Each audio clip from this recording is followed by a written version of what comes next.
Hello everyone and welcome back to the channel.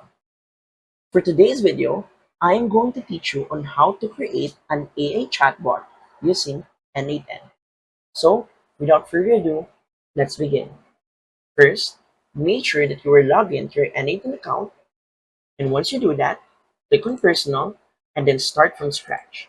Now, click on Add First Step and then we're going to search for Chat Trigger.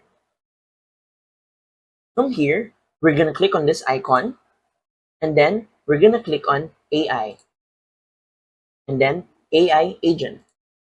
And then we're going to click on the plus icon under chat model and then we're going to choose where we want to use it. For this video, we're going to use it on OpenAI chat model.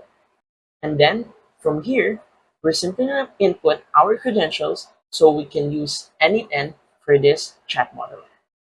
And there you have it.